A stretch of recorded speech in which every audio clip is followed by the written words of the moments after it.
बिस्मिल्लाहिर्रहमानिर्रहीम। अस्सलाम वालेकुम नाज़रीन, लाइव डॉक्टर शाहिद मसूद के साथ मैं हूं नाइला अली। नाज़रीन, वज़ीर आज़म शहबाज शरीफ साहब अक़वाम मुत्तहिदा के इजलास में शिरकत के लिए अमेरिका के दौरे पर मौजूद हैं, जहां पे वो अहम शख्सियात से भी मुलाकातें करेंगे। जबकि आज साबिक़ वज़ीर आज़म इमरान खान साहब की ज़ेर सदारत PTI की सीनियर क़यादत और मुआशी टीम का एक अहम इजलास हुआ। इजलास के दौरान मुल्की सियासी सूरत हाल का जायज़ा लिया गया। जबकि आज मरीम नवाज साहिबा ने अदालत में पेशी के मौका पर एक मरतबा फिर इमरान खान साहब पर तनकीद की और कहते हैं कि इमरान खान साहब धमकियां देकर इदारों पर दबाव डालते हैं। इस समेत दिन भर जो अहम मौज़ूआत रहे उन पर बात करेंगे। हमारे साथ वीडियो लिंक पर मौजूद होंगे डॉक्टर शाहिद मसूद। अस्सलाम वालेकुम डॉक्टर साहब। जी, आपको भी सर, वज़ीर आज़म शहबाज शरीफ साहब का दौरा है अमेरिका, अक़वाम मुत्तहिदा के इजलास से भी वो खिताब करेंगे। क्या देख रहे हैं मौजूदा हालात के तनाजुर में ये इजलास कितना अहम है और वज़ीर आज़म साहब का ये दौरा कितना अहम है?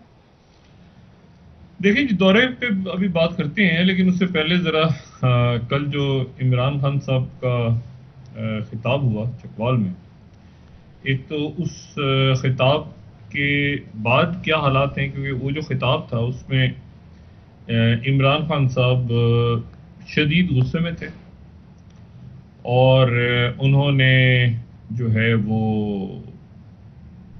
मेरा ख्याल है कि इस तरह की तकरीर उनकी मैंने आज तक नहीं सुनी।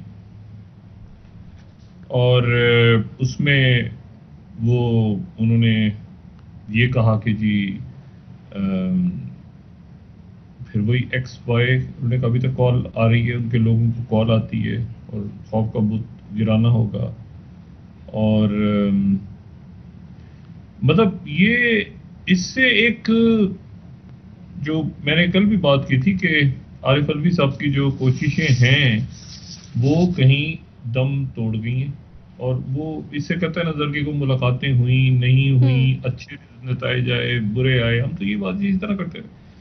लेकिन कल जो है वो इमरान खान साहब जो है वो बहुत ज़्यादा गुस्से में थे और मुझे नहीं पता कि क्या, क्योंकि कल दिन में उनसे जो मुलाकातें हुई हैं लोगों की, तो मैंने उनसे आज बात की तो उन्होंने कहा कि जी हमें तो ये तासुर नहीं था बिल्कुल भी कि इमरान खान साहब तो बड़े खुशगवार मूड में थे, बल्कि परसों जो टेलीफोन भी उनकी हुई उसमें भी उनका मूड अच्छा था। तो मैंने कहा कि शहबाज गिल साहब से मुलाकात की वजह से तो उन्होंने, मुलाकात तो परसों हो गई थी, कल नहीं हुई मुलाकात। मैंने कहा क्या अचानक ऐसा क्या हुआ कि जिसके ऊपर इमरान खान साहब जो है वो उन्होंने इस तरह की तकरीर की। और ये जो तकरीर थी, मुझे वैसे वो एक ज़माने में, अब मैं मिलाऊंगा तो नहीं, मगर वो जो मुझे वो इनकी तकरीर खान साहब की सुन के वो मतलब मैं वैसे ही एक बात मेरे जहन में आई कि वो एक हमेशा वो बानी MKM जब खिताब शुरू करते थे अपना, मैं मिला बिल्कुल नहीं रहा किसी किस्म की, वो एक मुझे अचानक ये बात याद आई कि वो उनका जो एक खासुल खास शेर था, जैसे शहबाज शरीफ साहब के हैं ना कुछ अशार, वो हमेशा शहबाज शरीफ साहब वही अशार पढ़ते हैं, तो वो उनका बानी MKM का एक जबरदस्त वो शेर से शुरू करते थे अपनी तकरीर, और वो होती थी वफा करोगे वफा करेंगे, जफा करोगे जफा करेंगे, हम आदमी हैं तुम्हारे जैसे, जो तुम करोगे वो हम करेंगे। अच्छा, तो वो यही कुछ इसी तरह से उन्होंने कहा कि जो डराएगा फोन करके डराता है तो तुम भी उसको जवाब में डराओ, इस तरह से करो। तो वो कुछ मामला जो है वो गड़बड़ सा लगता है होगी, और इस्टेब्लिशमेंट के साथ जो बातचीत चल रही थी या जिसके तासुर मिल रहा था, तो वो तो बिल्कुल वो टूट गई तड़क करके वाला तासुर है। वैसे भी उसका पहला मिसरा भी कुछ ऐसे ही है ना, लाई बेकदरान लाई यारी, तो टूट गई तड़क करके वो हो जाती है। तो अब मसला ये है कि अब उसके बाद जो है वो फवाद चौधरी साहब ने आके वो वजाहत तो की, कुछ फायर फाइटिंग भी की। अच्छा, तो उसमें कई वजूहत हो सकती हैं खान साहब के इस गुस्से की। ये भी हो सकता है कि वो कंपोज रखते हैं अपने आप को, लेकिन ये कि पिछले कई दिनों से बहुत सारे, एक तो 50 जलसे उन्होंने किए हैं पिछले चंद महीनों में, और फिर टेलीथॉन और थकावट और मुलाकातें, और ये एक एग्जॉस्ट भी वो मेरा ख्याल से शायद हो गए हों। और दूसरा जो है वो ये कि फिर वो उन्होंने ये भी कहा कि मेरे लोग जो है इस्टेब्लिशमेंट से ना मिलें, उनको यकीनन इल्म होगा कि इनके बहुत से लोग जो हैं वो ना सिर्फ ये इस्टेब्लिशमेंट से मिलते हैं बल्कि अपने आप को पेश भी करते हैं ठीक है ना। बहुत सारे लोग हैं और बहुत सारे लोग जो हैं उनके इमरान खान साहब से हट के मरासिम हैं, यानी खानदानी मरासिम। जैसे असद उमर साहब हैं, तो असद उमर साहब जो हैं, असद उमर साहब, और अभी आप याद करें ना, असद उमर साहब के घर पे तो जब तकरीब थी शादी की उनके खानदान में, तो वहां पर तो आर्मी चीफ खुद गए थे। तो मोहम्मद जुबैर साहब के साथ खानदानी ताल्लुकात हैं। तो इसी तरह से शाह महमूद साहब के एस्टेब्लिशमेंट से पुराने ताल्लुकात हैं। कब के शाह, आपको पता है शाह महमूद कुरैशी के ज़माने में मुस्लिम लीग नून में थे, फिर पीपल्स पार्टी में आए, फिर पीटीआई में आए, तो वो उनके पुराने एस्टेब्लिशमेंट से ताल्लुकात हैं। और इसी तरह से और बहुत सारी शख्सियात हैं जिनके एस्टेब्लिशमेंट से ताल्लुकात होंगे, बल्कि कई शख्सियात तो एस्टेब्लिशमेंट का ही तोहफा है पीटीआई में। और मैं ये बात अक्सर ये मैं कहता भी था कि खान साहब को चाहिए कि वो अपने लोगों को जरा अलग करें और ये देखेंगे वो तोहफे कौन कौन। ये खैर जो सीनियर रहनुमा इनके तो मैं बात नहीं कर रहा, लेकिन और बहुत सारे तोहफे वहां से भेजे हुए हैं जो इधर उधर हो जाते हैं हवा का रुख देख के। तो फवाद चौधरी साहब ने अब किया तो है जो आप समझें कि वो फायर फाइटिंग कह लें या उसको थोड़ा सा मामला को ठीक करने की कोशिश तो की है, लेकिन मेरा ख्याल है कि मामला जो है वो ज़रा इस वक्त ख़राब है, इस्टेब्लिशमेंट के साथ मामला ख़राब हैं।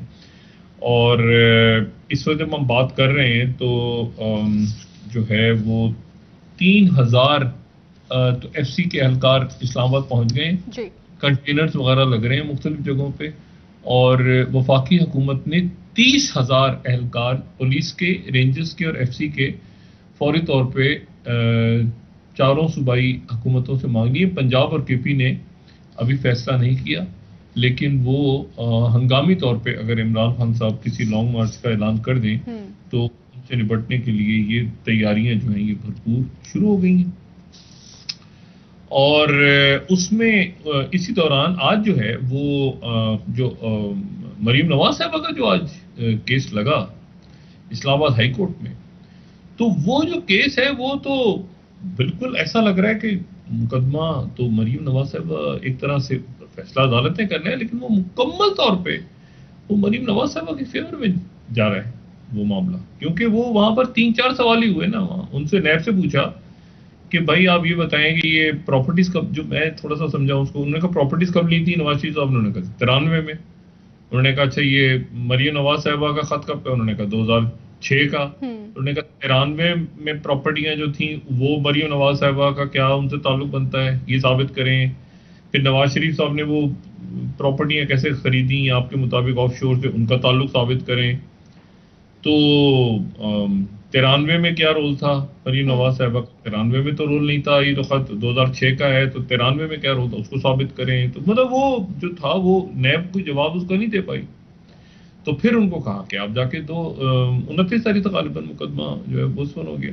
तो ये मुकदमा जो है ये तो बिल्कुल नैब के पास कोई जवाब नहीं था। बड़े बुनियादी सवाल पूछे जज साहबान ने, तो नैब जो है इसका जवाब नहीं दे सके नैब के वकील। तो अब देखेंगे वहां से क्या फैसला आता है, क्योंकि ये वही एवनफील्ड अपार्टमेंट्स और वही सारा मुकदमा है। और उसके बाद मरीम नवाज साहब ने प्रेस टॉक की और उसमें उन्होंने बताया कि जी इंसाफ मिलता है, देर से मिलता है, सारी बात की इमरान खान साहब पे भी तनकीद की। डॉक्टर साहब मरीम नवाज साहिबा काफी कॉन्फिडेंट थी और हमने देखा है कि इन सालों में जहां पे ये तमाम रेफरेंसेस बनते रहे, ख्वाह वो जरदारी साहब के खिलाफ हो या फिर नवाज शरीफ साहब के खिलाफ, नैब की कारकर्दगी उस तरह से क्या आप देख सके हैं जिस तरह से उनको दिखानी चाहिए थी या जो शवाहिद पेश करने चाहिए थे? मैं जो बात कह रहा हूँ ना, मैं ये कह रहा हूँ कि ये मुकदमा जो है वो अजीब है ना। मतलब है कि उन्होंने कहा कि जी आप ये बताएं कि इनका कोई ताल्लुक है उनसे, उन्होंने कहा जी ये तो अच्छा। फिर उन्होंने और बात की, उन्होंने कहा जी ये नवाज शरीफ साहब की जो अपील है वो हमने मेरिट की बुनियाद पे नहीं खत्म की, बल्कि उनकी गैर हाजिरी की बुनियाद पे हमने नहीं सुनी, मेरिट की बुनियाद पे यानी सुनी जा सकती है अभी ये अपील नवाज शरीफ साहब की। तो ये बड़ा एक, चूंकि मामला अदालतों में है इसलिए हम कुछ इस पर ज्यादा तबसरा नहीं कर सकते और ना नैब के ऊपर कर सकते हैं। जज साहिबान इसको इस्लामाबाद हाईकोर्ट सुन रही। मैंने आपको सिर्फ रिमार्क्स ही बताया कि ये जो इन सवालों का जवाब जो है वो अदालत पूछ रही है और नैब ने देना है। तो ये अच्छा, उसके ऊपर जो है अब मतलब ये तो बुनियादी सवाल है ना, ये तो बड़े बुनियादी से सवाल है, तो नैब नहीं जवाब दे सकी इसका। अच्छा, उसके ऊपर फिर फवाद चौधरी साहब ने भी तनकीद की है कि जी ये तो मामला एक तरफ जा रहा है और सारा मामला। और साथ ही जो है वो इमरान खान साहब को अब देखें, इमरान खान साहब जो बातें इस दौरान करते रहे ना, मुसलसल बातें, 4-5 बातें ऐसी हैं जो इमरान खान साहब की ज़हन में रखनी चाहिए। और वो इसे कतई नज़र की कोई मुलाकात हुई थी नहीं हुई थी, इस्टेब्लिशमेंट से उनकी बात, इसको साइड पे रखते हैं, लेकिन 3-4 बातें वो मुसलसल। एक तो ये वो कहते रहे कि मुझे नाअहल करवाने की कोशिश हो रही है, और वो नाअहल करवाने की कोशिश उनको हो रही है, हकीकतन हो रही है, ठीक है। और वो तोशाखाना केस का फैसला महफूज है, और वो फैसला जो है वो तोशाखाना केस में या किसी और आगे पीछे उनको नाअहल करवा के, वो जिन लोगों का नाम ले रहे हैं कि उनके एस्टेब्लिशमेंट से ताल्लुकात हैं और मुझसे छुप छुप के मिलते हैं, वही लोग उनकी जगह लेंगे। और ये खान साहब जानते हैं अच्छी तरह, फैसल वाडा साहब भी नाम ले चुके हैं और हम सब भी ले चुके हैं नाम। और ये कहना जो है ना कि इमरान खान ही पीटीआई हैं, और ये देखें, ये तो नवाज शरीफ साहब के वक्त में भी ऐसे ही था कि नवाज शरीफ साहब ही पीटीआई हैं। ये तो बेनज़ीर साहबा के वक्त में भी था कि बेनज़ीर साहबा हैं। वो कैसे किस शक्ल में पार्टी रहती है कैसे नहीं, लेकिन इमरान खान साहब को नाअहल करवाने की कोशिश हो रही है, और इमरान खान साहब इसकी बात कर भी चुके हैं। जान को भी खतरा है, प्रॉपर उनकी जान को खतरा है।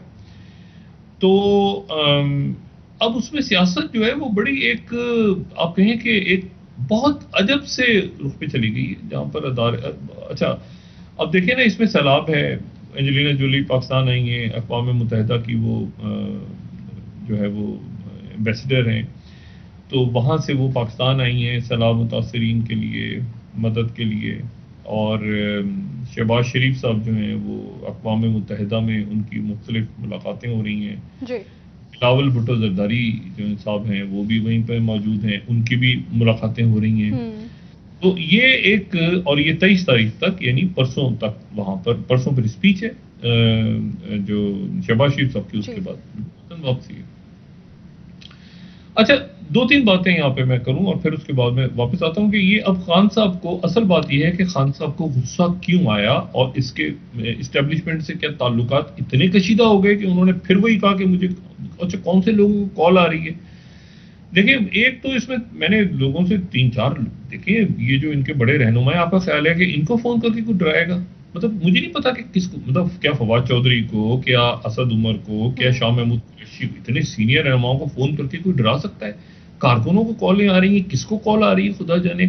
तो वो बहरहाल किसी को कॉलें आ रही हैं, तो जिसके ऊपर इमरान खान साहब ने कहा कि वो डरा रहे हैं, तो किनको डरा रहे हैं, तो वो तो लोग नहीं पता चला ना हमें अभी तक।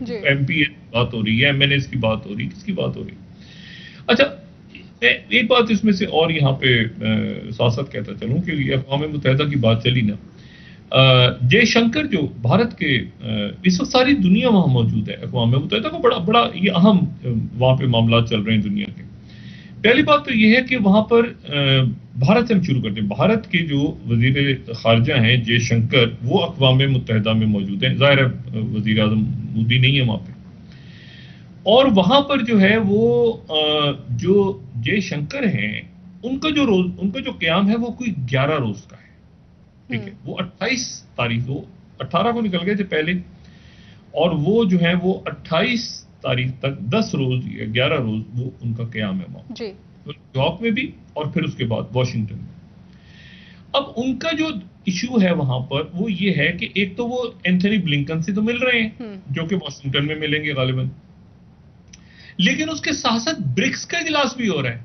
यानी ब्रिक्स के, ये वो ब्रिक्स है जिसमें ब्राजील और इंडिया और चाइना और रशिया, यानी चाइना के वजीर खारजा भी न्यूयॉर्क में हैं और रशिया के वजीर खारजा भी न्यूयॉर्क में हैं, और उनके साथ ब्रिक्स का इजलास भी हो रहा है और क्वाड का भी हो रहा है, वज़राए खारजा का। अच्छा, अब ये अजीब सा एक मखमसा सा है कि जिसमें इंडिया इस वक्त जो है वो, मेरी कुछ लोगों से बात हुई, बाहर बात होती है और मैं पाकिस्तान से बाहर ही हूँ, तो बात यह है कि वो बहुत ज्यादा जो है ना, जो इंडिया के ऊपर डिपेंड, अमेरिका थोड़ा सा जो है, ये वेस्ट थोड़ा सा इंडिया जाहिर है पूरी दुनिया ये कंफ्यूजन में है कि किस तरफ जाए, कैसे नहीं हो, लेकिन कुछ क्या खींचा सोच, बहुत ज्यादा एक्साइटमेंट कि जी, हालांकि प्राइम मिनिस्टर मोदी ने अभी SCO की समिट में शी जिनपिंग के साथ उनका मुज़ाफ़ा नहीं हुआ, उन्होंने यूक्रेन के ऊपर सवाल भी उठाए, लेकिन वो असलहा, गंदम और ऑयल इसको बंद नहीं कर सकते रशिया। तो रशिया उनका सोवियत यूनियन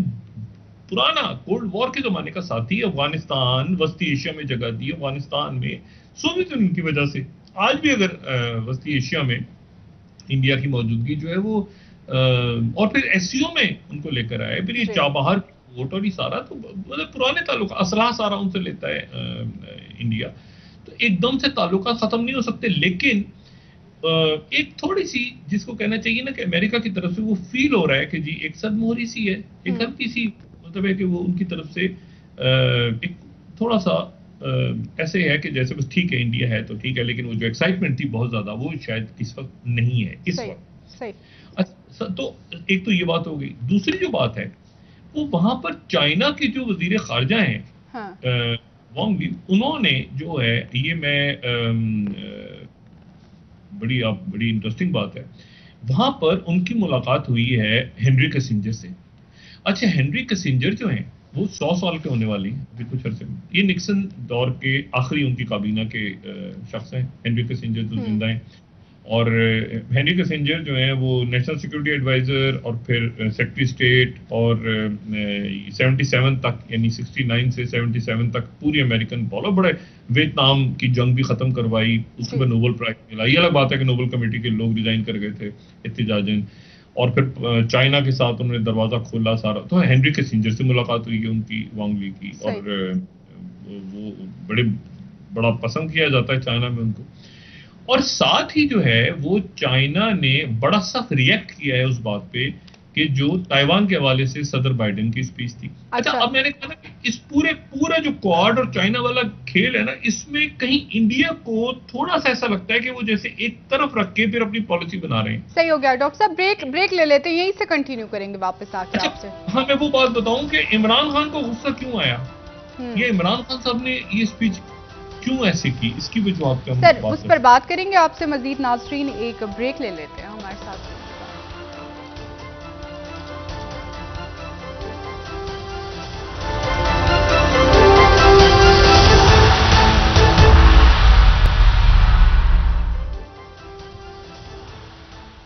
वेलकम बैक नाज़रीन। जी डॉक्टर साहब, आप ब्रेक से पहले बात कर रहे थे कि खान साहब से इस वक्त एस्टेब्लिशमेंट के ताल्लुकात कुछ खराब लग रहे हैं। क्या मुस्तकबिल में आप इन ताल्लुकात को बेहतर होता देख रहे हैं या मजीद खराबी की तरफ जाएंगे? नहीं, ऊपर नीचे होते रहते हैं ताल्लुकात, एस्टेब्लिशमेंट के साथ ताल्लुकात। तो मतलब है कि मुल्क साबिक वजीर आजम है और पॉपुलर लीडर हैं, तो ताल्लुकात छोटे मोटे आगे पीछे दाएं बाएं। और मेरा ख्याल है कि खुद वो जो खान साहब ने बात की ना कि लोग ना मिला करें, बात ना किया करें, इनके बहुत से लोग जो हैं वो मामला ठीक भी करते हैं, जरूरी के सारे लोग खराबी करें। तो इस्लामाबाद में बैठे हैं। हाँ, मुझे ये बस है कि शायद वो ये जो तैयारियां हो रही हैं, मतलब इमरान खान साहब का तो ज़हन में मेरे पहले से भी है, मैं बात भी कर चुका हूँ कि वो शायद जल्द लॉन्ग मार्च की कॉल देने के लिए जो है वो तैयारी पकड़ रहे हैं। लेकिन हुकूमत की तरफ से ये जो पुलिस एहलकार और रेंजर्स और एफसी और ये कंटेनर्स लगने शुरू हो गए इस्लामाबाद में, उससे ये तासुर मिल रहा है कि हुकूमत के पास भी गालिबन कुछ ऐसी ही इतलात हैं कि इमरान खान साहब जो हैं, और साथ ही फिर पंजाब हुकूमत भी डामाडोल हो रही है, वहां पर भी कुछ लोग गायब थे इनके, और वो क्या उनको कॉल, मतलब है कि वो सूरत हाल ऐसी है कि जो इमरान खान साहब ने अब जरा मेरा ख्याल है वो आखिरी जो है ना वो फाइनल राउंड के लिए वो भी तैयार हो रहे हैं, और देखते हैं कि वो किस तरह जाता है मामला। लेकिन इसमें मैं जो बात आपसे कह रहा था ना, वो बात मैं जरा दोबारा उसको करके और फिर इस बात पे आता हूँ कि खान साहब को गुस्सा किस बात पे, मुमकिन तौर पे किस बात पे चढ़ा अचानक, क्योंकि एक दिन पहले तो उनकी टेलीथॉन हुई और उसमें बड़ा खुशगवार उनका मूड था। तो दिन में उनकी कोई ऐसी मुलाकात हुई नहीं है किसी के साथ कि जहां पर उनको, लेकिन शाम को जो है वो कोर कमेटी वगैरह का भी इजलास हुआ है दिन में, लेकिन उसमें कोई ऐसी बात कहीं नहीं। मतलब एक साहब ऐसे हैं जिन्होंने इमरान खान साहब से दिन में मुलाकात की और जलसे से पहले, और मुझे उन्होंने कहा कि इमरान खान साहब तो बड़े प्लेजेंट मूड में थे, अच्छे मूड में थे, जलसे की तैयारी कर रहे थे जाने की चकवार। अच्छा तो क्या वजह तो उसमें आता हूँ, लेकिन मैं वो बात अपनी जरा मुकम्मल करूँ कि वो चाइना के वजीर खारजा, रशिया के वजीर खारजा, इंडिया के वजीर खारजा, ब्राजील के वजीर खारजा और साउथ अफ्रीका के जो ब्रिक्स का इजलास हो रहा है, ये न्यूयॉर्क में हो रहा है। अच्छा, उसके साथ ही वो क्वाड का भी इजलास होगा, यानी जाहिर है क्वाड के भी मेंबर जर्मनी, सॉरी अपना जापान और जो है ऑस्ट्रेलिया और इन के लोगों से भी मिलेंगे। तो वो जो है वो उनके भी वहां पर भी वो भी एक इजलास हो रहा है, ये भी एक इजलास हो रहा है। तो वो सारे के इतने सारे जो है ना वो इत्तेहाद भी बन गए हैं और इतना सारा हो गया कि उसमें कोई जो चाइना की पॉलिसी है उसमें देखना ही है। अच्छा, उधर जो एक और बड़ी इंपॉर्टेंट मीटिंग हुई है सेक्रेटरी ब्लिंकन की, और मैं इसकी बड़ी बहुत इंपॉर्टेंट है, बहुत इंपॉर्टेंट मीटिंग हुई है। और ये यूएस डिपार्टमेंट ऑफ स्टेट की अगर स्लाइड दिखा सकें, ये जो छठी हमारी है, secretary Blinken trilateral meeting with Azerbaijan and Armenia. Armenia और अजरबैजान जहां पे लड़ाई हो रही थी और जिसमें से आर्मीनिया सीएसटीओ को मेंबर है और अजरबैजान के साथ टर्की है और पाकिस्तान और बाकी और उनके जो निगोर्नो काराबाग का इशू और सारे जो चल रहे हैं उसमें जनाब अब सेक्रेटरी ब्लिंकन ने उनके वज़ीर खारजा से मुलाकात की है और उस वक्त की है जबकि नैन्सी पेलोसी आर्मीनिया से होके गई हैं। अब ये प्रेस रिलीज जो है ये बता रही है कि जनाब ट्राइलेटरल मीटिंग हुई आजरबाईजान आर्मीनिया से और दोनों को उन्होंने अमेरिका ने कहा कि हम इन दोनों के दरमियान जो है वो सुलह करवाएंगे और मामला सीज फायर होना चाहिए और क्या शिकायत हैं आपकी और क्या शिकायत नहीं है और सारी बातें की। ये बड़ी एक इंटरेस्टिंग डेवलपमेंट। और ये हमें पता है कि इससे पहले रशिया ने सीजफायर करवाया था कि जो टूट गया था, जो कि आर्मीनिया को शिकायत थी। और आर्मीनिया में बहुत से लोग कहते हैं कि सीएसटीओ से अलग हो जाना चाहिए, लेकिन आर्मीनिया और अजरबैजान दोनों। अच्छा, फिर जो तैयब उर्दुगन है वो अमेरिका में मौजूद हैं और उन्होंने वहां पे एक बड़ा तवील इंटरव्यू दी है और उस इंटरव्यू में उन्होंने कहा है कि जी एक तो बीबीसी को हम कोट कर देते हैं, अर्दोगन वो कह रहा है, बीबीसी कह रहा है कि Russia is Putin willing to end war. अच्छा, फिर उसके वो पॉलिटिको कह रहा है कि अर्दोगन ने पुतिन से कहा कि क्रीमिया को वापस कर दें। अच्छा, आपको पता है ना कि क्रीमिया के ऊपर जो 2014 से टर्की की पोजीशन है कि वो क्रीमिया के ऊपर रूस का कब्जे को नहीं मानता। ये बड़ी एक इंटरेस्टिंग बात है। हालांकि क्रीमिया के ऊपर तो उन्होंने ये बात यूक्रेन की फेवर में जाती है कि वो क्रीमिया को कभी भी नहीं टर्की ने माना वहां पर।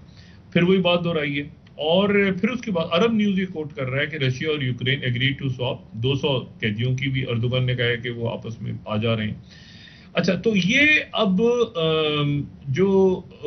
अच्छा वहां पर उनका जो खरसों का इलाका है जो कि जनूबी यूक्रेन का है, वहां पर रेफरेंडम हो रहा है। रेफरेंडम ये कि वो दोम्बास और ल्यूहांस्क और ये तो इलाके थे ही, लेकिन अब वो खरसों का जो इलाका है नक्शे में देखें तो बिल्कुल जनूबी यूक्रेन में बहरे अस्वद के साथ नाइपर रिवर के दरमियान वो जो इलाका है बंदरगाह, वो इलाका भी जो है रशिया के साथ एक वहां पर जुम्मे को जो है वहां पे रेफरेंडम होने जा रहा है। तो ये बहुत इंपॉर्टेंट इवेंट्स हो रहे हैं। अच्छा, इसमें जो एक बात यहाँ पे मैं कहूँ कि ऑयल की जो कीमत है ना, देखिए ऑयल में पाकिस्तान के हवाले से मुझे 83 रुपए हो गया है। और ये अगर ऑयल प्राइस देखें तो गैसोलीन प्राइसेस सी लॉन्गेस्ट डाउनवर्ड स्ट्रीक सिंस 2015 के बाद से तेल जो है वो सबसे ज्यादा आलमी मंडी में नीचे आ गया। अच्छा, अब यानी 16 सितंबर को हमारे यहाँ, अब ये बड़ी इंपॉर्टेंट बात है, पाकिस्तान में 16 सितंबर को 10 रुपए पेट्रोल और 4 रुपए डीजल सस्ता होना था अगर हम आलमी मंडी की प्राइस देखें। लेकिन पाकिस्तान में सस्ता नहीं हुआ और उसकी वजह क्या है कि हर 1 लीटर पे यानी 1 लीटर पेट्रोल जो है वो 172 रुपए 81 पैसे का है और अवाम को 235 रुपए 98 पैसे में मिल रहा है। ये फिगर जरा देखें, ठीक है। 172 रुपए 81 पैसे में ले रही है हुकूमत और 235 रुपए 98 पैसे में दे रही है। अब इसमें 37 रुपए 50 पैसे लेवी, 4 रुपए 76 पैसे front margin, sorry freight margin, 3 रुपए 68 पैसे डिस्ट्रिक्ट सरचार्ज या मार्जिन, फिर 7 रुपए फी लीटर डीलर्स का मार्जिन। यानी इस तरह से हुकूमत जो तेल ऑयल इस वक्त ऑयल और डीजल सॉरी सिर्फ पेट्रोल डीजल नहीं, पेट्रोल के ऊपर एक दिन में हुकूमत 1 अरब 90 करोड़ रुपया कमा रही है। 1 अरब 90 करोड़ रुपया जो अवाम को दे रही है पेट्रोल, और महीने का 56 अरब 83 करोड़ रुपया इस वक्त हुकूमत कमा रही है। अवाम की जेबों से जो पैसा निकल रहा है वो ये निकल रहा है। तो पेट्रोल तो 10 रुपए सस्ता हो जाना चाहिए। अच्छा, फिर उसके बाद डीजल जो है वो यौमिया उस पे 63 करोड़ रुपया कमा रहे हैं और महीने का 18 अरब रुपया कमा रहे हैं। ये पैसा कहां जा रहा है? यानी ये इजाफी पैसा है। यानी ये पैसा है जो इजाफी है, यानी एक्स्ट्रा पैसा आपके पास आ रहा है, हुकूमत ये कमा रही है। और ये जो पाकिस्तान में मुख्तलिफ कंपनीज हैं या मुख्तलिफ अदारे हैं, उनसे मैं फिगर्स लेके यहाँ पे कोट कर रहा हूँ। 1 अरब 90 करोड़ रुपया, तकरीबन 79 या 90 करोड़ रुपया जो है वो एक दिन का हुकूमत सिर्फ पेट्रोल से कमा रही है। और जो इसमें डीजल है उससे 63 करोड़ रुपया। अब मुझे ये बताएं कि ये तो पूरी दुनिया में तेल सस्ता हो रहा है और उसकी वजह से मैंने आपसे कहा ना कि ये हमने स्लाइड भी दिखाई है कि 2015 के बाद ऑयल प्राइसेस जो हैं, अब ये पैसा कहाँ जा रहा है सारा? ये सैलाब का पैसा कहाँ जा रहा है? ये महंगाई क्यों नहीं कम? महंगाई तो आप ऑयल की डॉलर का कोई सरपैर ही नहीं है। डॉलर मुझे नहीं पता कहाँ 300 रुपए पे जाके रुकेगा, 260 पे 70 पे कहाँ जाके रुकेगा। मईशत के ऊपर कोई तवज्जो नहीं। हुकूमत की इस वक्त मुझे बिल्कुल मतलब एक तरफ तो वो इमरान खान साहब के अपने मसाइल है ना, उनकी तकरीर और उनके इश्यूज और वो सारा, लेकिन उसके बाद जो मैंने कल भी बात की थी कि शहबाज शरीफ साहब को और नवाज शरीफ साहब को मईशत के ऊपर सबसे ज्यादा प्रायोरिटी के ऊपर इमरान खान साहब नहीं है। प्रायोरिटी के ऊपर यह है कि लोगों को डिलीवर क्या कर रहे हैं इस वक्त। तो वो मईशत मुल्क की तो बिल्कुल बर्बाद हो गई है। और आगे भी किसी किस्म का अगर इतना ज्यादा लोगों के सर पे बोझ डाला हुआ है कि वहां पे ऑयल प्राइस दुनिया में कम हो गई है 2015 के बाद से लेके एक यानी बहुत एक्साइटमेंट है लोगों में कि यार लोगों को अचानक ही पता चल रहा है कि जी वो ऑयल की प्राइस कम हुई है। और जो रशिया से ले रहे हैं इंडिया और चाइना, वो तो उनके तो पहले से मजे हैं। तो पाकिस्तान में ये इतना बोझ डाला हुआ है लोगों के ऊपर कि इसमें भी अरबों रुपया कमा रहे हैं। मतलब एक दिन का 1 अरब 89 करोड़ रुपया या 90 करोड़ रुपया एक दिन का सिर्फ पेट्रोल पे, डीजल अलग है। तो मेरे लिए तो ये बड़ी हैरानकुन बात है। अब सवाल ये है कि ये बात पूछी किससे जाए, बात किससे की जाए, सवाल किससे किया जाए, किसके सामने रखा जाए। एक जमाने में अदालतें सुमोटो ले लेती थी अवाम के इश्यूज पे, वो अदालतें भी नहीं ले रही हैं अब। वो भी जाहिर है कि इस तरह के इश्यूज पे कौन सी इशू पे कब सुमोटो लेती हैं ये तो वही जानती हैं अदालतें। अच्छा, तो ये जो है बहरहाल अब अवाम के लिए तो कुछ भी नहीं है सिस्टम में। तो मुझे नहीं पता कि इसको कैसे आगे खींचेंगे, क्या करेंगे। अब मुलाकातों के बाद अब जाहिर है यूनाइटेड नेशन से वापस तो आएंगे और वापस आने के बाद जो है वो इतनी सारी दुनिया में डेवलपमेंट जो हो रही हैं, मैंने आपसे कहा ना कि यानी इसमें अब इंडिया को हम देखें तो वो ब्रिक्स भी हो रहा है, वो एससीओ भी हो रहा है। अच्छा, रशिया जो है वो यूक्रेन की जंग तो लंबी चली गई है ना, लंबी यूक्रेन की जंग चली गई है और यूक्रेन की जंग कहीं खत्म होती नजर नहीं आ रही इस वक्त। ये जो तैयब एर्दोगन कोशिश कर रहे हैं कि जो प्यूटिन चाहते हैं, प्यूटिन नहीं, जो प्यूटिन अपनी जगह पे उन्होंने वो खर्चों के नीचे के इलाके को भी वो रशिया में शामिल कर रहे हैं। तो ये जंग हो गई लंबी। अच्छा, इस जंग के अंदर फौरी तौर पे ये कहना कि जी कौन जीत गया है, कौन हार गया है, किसका क्या फायदा होगा, क्योंकि जो ताइवान पे स्टेटमेंट दी है और उसके ऊपर बड़ा सख्त रिएक्ट किया है वांग ली ने, जो चाइना के, उन्होंने कहा कि ये तो हमारा जो 2005 का लॉ था उसके मुताबिक तो ये हमारा ही हिस्सा है। वो हेनरी किसिंजर से मुलाकात के दौरान उन्होंने कहा हमारा ही हिस्सा है और इसके अंदर जो हम तो इसको दिफा करेंगे और ये खुद ब खुद हमारा हिस्सा है, मतलब हम किसी वक्त भी इसको ले सकते हैं। बाइडेन ने 4 दफा ये बात की है जब से वो सदर है कि ताइवान का दिफा अमेरिका करेगा अपनी फौजें उतार के। तो ये एक पूरी दुनिया जो है ना, पूरी की पूरी दुनिया इस वक्त एक बहुत अहम मराहल से गुजर रही है। और इसमें फिर मैं वो बात करूं कि खान साहब को गुस्सा किस बात पे आया। मेरी जो कुछ लोगों से, इनके रहनुमाओं से बात हुई खान साहब से, तो जाहिर है वो इस तरह की बात क्या मतलब पूछेगा, लेकिन उन्होंने ये कहा कि 3, 4, 5 बातें एक साथ हुई हैं, जिनमें से एक बात ये है कि इनके अरकान गायब हो गए हैं। जो पंजाब के अंदर हुकूमत जो है वो ये कहा जा रहा है कि साथ शायद परवेज इलाही साहब हुकूमत ना तोड़ें वहाँ की, और वो जो है वो शायद एक बात ये है कि शायद वो जो है उनका नून लीग की तरफ झुकाव हो गया है। और ये इमरान खान साहब को बताया उनके लोगों ने, सही है गलत बताया है, सही बताया है, जो भी बताया है, लेकिन पंजाब हुकूमत के अंदर एक तो ये कि तोड़फोड़ का सिलसिला जारी है, और फिर ये भी हो सकता है कि वो तोड़फोड़ ना हो बल्कि परवेज इलाही साहब ही जो है वो उनको कहा जाए सर पीटीआई के। परवेज इलाही साहब पे तो तहफ़्फ़ुज़ात का इजहार किया है पीटीआई की जो लास्ट टाइम जी जी मीटिंग जी, हुई थी पार्टी इजलास में। परवेज इलाही वो अपना उस्मान बुज़दार तो नहीं है ना भाई। परवेज इलाही जो है वो उस्मान बुज़दार तो नहीं है। वो परवेज इलाही तो इसलिए आ गए थे कि उस्मान बुज़दार ने इस्तीफा दे दिया था। यानी उस शख्स ने जिंदगी में एक ही काम किया, दो काम किए उन्होंने, उस्मान बुज़दार साहब ने अपने पूरी दौर में। एक तो करप्शन खूब दबा के की उन्होंने, और दूसरा ये है कि इस्तीफा दे दिया, वरना तो सूरज चांद के साथ ही उन्होंने गरूब होना था उनका इख्तिदार। अब मसला ये है कि वो, और मैं आपको फिर बताऊं कि फिर अगर इलेक्शन होता है ना पंजाब ये, और इमरान खान साहब जीत के आते हैं, इमरान खान फिर उस्मान बुज़दार को लगेंगे, फिर उसको वसीम अकरम प्लस बनाने की कोशिश करेंगे। उस्मान बुज़दार में कोई एक ऐसी चीज है जो खुदा जाने क्या है। तो उस्मान बुज़दार साहब जो हैं वो तो इस्तीफा दे गए थे, और वो बड़ा फटा चला था उसके बाद का, इस्तीफा नहीं मंजूर हुआ, मंजूर हुआ, नहीं मंजूर हुआ। तो फिर जब वो हो गया तो फिर उसके बाद जो है वो सामने आए हमारे परवेज इलाही साहब। अब परवेज इलाही जो है उनकी अपनी इस्टेब्लिशमेंट के साथ, वो पुराना परवेज इलाही में बिल्कुल सर। पाकिस्तान की सियासत में अगर कोई खानदान सबसे पुराना, यानी मैं ये बाचा खान की फैमिली, खान अब्दुल वली खान की फैमिली, या मुफ्ती महमूद साहब की फैमिली जो फजलुर रहमान साहब, उनसे हटके, यानी वो तो है ही ना, लेकिन उससे हटके अगर आप देखें ना कि कोई एक खानदान सबसे पुराना पाकिस्तान की सियासत में, चौथी नस्ल उनकी, चौथी नस्ल है, तो वो ज़हूर इलाही साहब हैं, चौधरी ज़हूर इलाही साहब। और फिर ज़हूर इलाही साहब के बाद शुजात साहब, और फिर परवेज इलाही साहब, और अब मुनस इलाही साहब। तो बड़ी पुरानी जो है वो यानी इनका खानदान जो है सियासत में, तो पुरानी स्टैब्लिशमेंट के साथ ताल्लुकात हैं उनके। तो अब वो जाहिर है कि वो अच्छा, शौकत सलीम साहब को फिर बुला लिए कल, देखिए ना, शौकत सलीम साहब को एफआई ने नोटिस जारी कर दी है।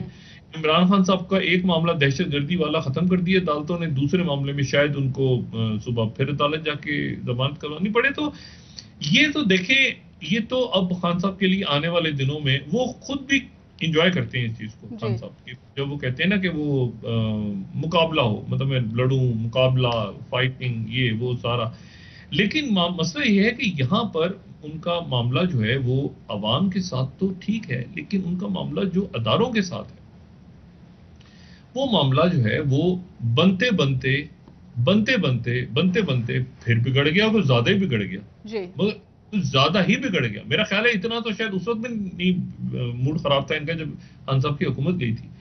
कल मूड भी खराब था, और थोड़ी सी बात ऐसी भी कर गए। मेरा जो मैंने आपसे कहा ना कि इनके लोगों ने कहा कि मुझे कि एक तो वो पंजाब की वजह से नाराज हैं, दूसरा ये कि उनको अपने लोगों के हवाले से शिकायतें मिल रही हैं कि वो एस्टेब्लिशमेंट से डायरेक्ट बात करते हैं। अच्छा, बात करने में मुजायका नहीं है, लेकिन जब अपनी एप्लीकेशन डालेंगे, जो फैसल मॉडल कहा था, खुद उम्मीदवार हो तो फिर डॉक्टर साहब बात करने से जाहिर सी बात है खान साहब को एतराज होगा। डॉक्टर साहब ब्रेक ले लेते हैं, वापस आके बात करते हैं मुल्क की सियासत पर आपसे मजीद। नाज़रीन एक ब्रेक हमारे साथ।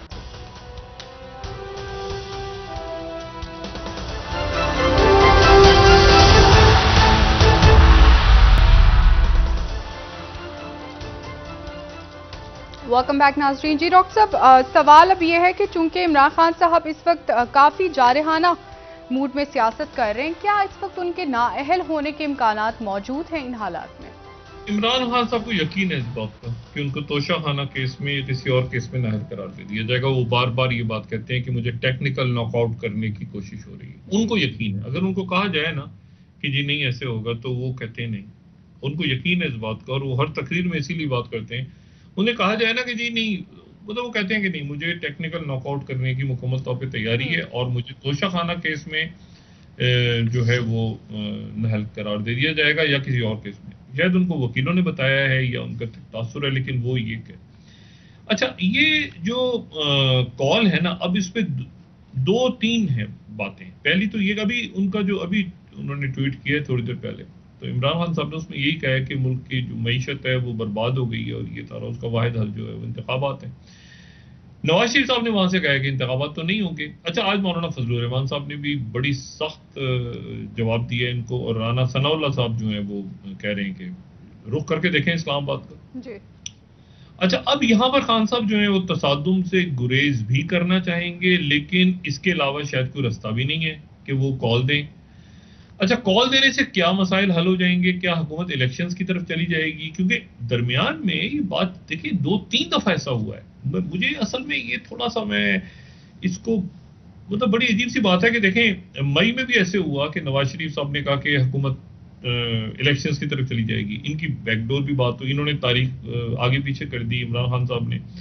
फिर ये हुआ कि नहीं हुकूमत आगे चलेगी, हम IMF तक जाएंगे। फिर उसके बाद वो नवाज शरीफ साहब की तरफ से आया गालिबन कि नहीं इमरान खान ने क्योंकि धमकी लगा दी है इसलिए जो होगा देखा जाएगा। अच्छा, अब जो है वो हुकूमत तो बहुत ज्यादा स्टेबल नहीं थी इस वक्त, मैंने बात भी की थी और मैं अभी भी उस बात पे कायम हूँ। शहबाज शरीफ साहब को बड़ी हद तक ये बात कह दी गई थी कि आपसे अब ये जरा देखेंगे इसको कैसे, कोई प्लान है कोई आगे चलने का, किस तरह मईशत चलेगी, क्या चलेगा। और शहबाज शरीफ साहब को ज़हन था, लेकिन अब नवाज शरीफ साहब ने कहा कि हुकूमत आगे चलेगी। हुकूमत तो पाकिस्तान में और ये तो बहुत अनस्टेबल हुकूमत है, तो ये तो कोई पायदार हुकूमत नहीं है। 2-3 वोटों पे है तो कैसे चलेगी, क्या होगा। राना सनाउल्लाह साहब कराची गए, वो MKM से मुलाकात हुई, वहां पे उनके जो कारकुन गायब हैं और जो जिनकी लाशें मिल रही हैं उनके हवाले से बात की, वो सारा वो मामला देखा। लेकिन असल जो बात है वो ये है कि ये तसादुम जो है ना इससे बचें। अच्छा, आज फिर इमरान खान साहब को और ज्यादा गुस्सा चढ़ा होगा और वो ये मरीम नवाज साहबा तो इससे बरी होती नजर आ रही है। अगर आज की प्रोसीडिंग देखें तो वो तो मुकम्मल तौर पे, यानी वो देखें बड़ी बुनियादी सी बात पूछी ना अदालत ने नैब से कि ये बताएं कि ये 93 में खरीदा तो ये 2006 में मरीम नवाज का कैसे बना इससे ताल्लुक। और फिर उन्होंने कहा कि अच्छा वो तो मेरिट की बुनियाद पे तो हमने अपील नवाज शरीफ साहब की नहीं खत्म की थी, वो तो आदम पैरवी की बुनियाद पे खत्म की थी। और फिर ये ताल्लुक साबित करें उनका, और फिर ये ताल्लुक ऑफशोर से घर कैसे खरीदे गए और ये कैसे हुआ, ये सारे ताल्लुक साबित करें। तो नैब के पास जवाब नहीं था, उन्होंने जवाब लेकर आए। तो ये अगर 3-4 सवालों को ही देखे ना तो ये केस तो इस केस से तो ये तो हवा में उड़ता नजर आता है। अच्छा, ये प्रोसीडिंग देखे खान साहब को और गुस्सा चढ़ा होगा कि ये क्या हो रहा है। और अगर ये जो है ये कल हो गया होता और कल के बाद यानी आज वो तकरीर कर रहे होते तो ये दुआश्ता होती, ठीक है, तकरीर जो कल की पहले ही। तो मसला ये है कि अब खान साहब ने जो है वो एक तो मेरा ख्याल है कि कोर कमेटी में इनके इतने संजीदा और अच्छे लोग हैं कि वो खान साहब को जरा सुकून के साथ एक पूरी स्ट्रेटेजी बना के जो भी आगे करना है जैसे भी चलना है। क्योंकि असल बात हो ये कि खान साहब को इलेक्शन चाहिए। इलेक्शन जो हैं वो अब मार्च तक उनका था कि मार्च तक, मुझे देखें खान साहब कुछ चंद रोज पहले था। अब खान साहब जो हैं वो इस पूरी सूरत हाल में अरसर इनौ एक तो जायजा लेंगे अपनी स्ट्रेटेजी का, दूसरा ये देखना है कि क्या वो जल्द से अब भी करते हैं या थोड़ा सा ब्रेक देते हैं। और उसमें क्योंकि जलसों में जाहिर है कि वो तकरीर और बाकी सारे मामला आज कोई उनकी तरफ से कोई बड़े अरसे के बाद हुआ है कि कोई कोर कमेटी वगैरह का इजलास हुआ है, लेकिन कोई खास जो है वो एक खामोशी रही। कल की तकरीर ही इतनी जो है वो उनकी सख्त हो गई थी कि जिसके बाद वो आज एक खामोशी रही। लेकिन इस दौरान मरीम नवाज साहबा जो है वो आज उनकी बिल्कुल उनके आप समझें कि ये हक में किया जाता नजर आ रहा है, उनके हक में जाता तो नवाज शरीफ के हक में जाता नजर आ रहा है। अब इसमें मसला ये है कि खान साहब इसमें जो है वो उन्होंने इलेक्शंस करवाने हैं और जल्द करवाने हैं, क्योंकि उनके सामने अगर इलेक्शंस मार्च में नहीं होते तो फिर इलेक्शंस बेशक ना हो, ठीक है। क्योंकि खान साहब ने जो करना है वो मार्च में ही करना है, मार्च में ही उन्होंने इलेक्ट होके आना है 2/3 के साथ या जो भी, और उन्होंने उसके बाद फैसला करना है। तभी वो उन्होंने कहा था कि एक्सटेंशन वाली बात जी। उसके बाद और फैसला उनके अप्रैल से पहले होना है, वरना बेशक मई में हो जाए, अगले 2030 में हो जाए इलेक्शन, या तो मार्च में हो या फिर ना हो। तो इमरान खान साहब के लिए ये भी बड़ा जरूरी है कि इलेक्शंस की तरफ ही मामला जाए। मामला इधर उधर हो गया, आगे पीछे हो गया। जो नवाज शरीफ साहब ने कहा कि नहीं इलेक्शन तो बाद में होगा, हम अपनी मर्जी से कराएंगे, अगस्त में कराएंगे, अक्टूबर में, जब भी जो भी टाइम है। तो आगे कैसे जाना है इमरान खान साहब ने, ये मेरे ख्याल से 24-48 घंटों में वाजे हो जाएगा, 72 घंटों में। क्योंकि जो कानून नाफिज करने वाले अदारे अचानक इस्लामाबाद के अंदर जो आ रहे हैं, FC और रेंजर्स और पुलिस, और ये हुकूमत की तरफ से, इसका मतलब है कि उनको ये इतला है और यकीनन हुकूमत के पास रिसोर्सेज हैं। और राना सनाउल्लाह साहब वज़ीर दाखिला उनके पास ये, और राना सनाउल्लाह साहब जो अच्छा उन्होंने कहा कि हकीम सनाउल्लाह इलाज करेंगे, फजलुर रहमान साहब ने कहा, और राना सनाउल्लाह साहब कहते हैं अब आ जाए, पहले तो बच के निकल गया था, अब ये इमरान खान साहब ये सारी चीजें देख रहे हैं बैठ के और वो गौर कर रहे हैं। और यकीनन उनके साथ उनके जो रफाका हैं, जो सीनियर सियासतदान हैं, सारे वो भी साथ बैठे हुए हैं। वो जो भी अब स्ट्रेटेजी होगी, अभी उन्होंने ट्वीट किया कि मैं मुतालबा करता हूं कि इलेक्शंस करवाए जाएं, लेकिन मसला ये है कि ये ट्वीट किया, ये तो तकरीर, और इसके लिए तो वो एक लॉन्ग मार्च कर जी सर, बहुत शुक्रिया डॉक्टर साहब। करते हैं 24-48 घंटों में, लेकिन जो भी कुछ हो आराम से, सुकून से, इसको मुल्क के लिए अच्छा होना चाहिए। मतलब है कि कोई ऐसे हालात नहीं पैदा होने चाहिए जिसमें परेशान हाल लोग जो हैं, वो बहुत ही लोग परेशान हैं। सर बहुत शुक्रिया डॉक्टर साहब, प्रोग्राम का वक्त खत्म हो रहा है। बेशक सर। नाजरीन, कल इंशाल्लाह दोबारा आपसे मुलाकात होगी। मुझे इजाजत दीजिए। अल्लाह हाफिज जी डॉक्टर साहब। अपने दोस्तों, रिश्तेदारों, गिरदोनवाह के लोगों का सब ख्याल रखिएगा।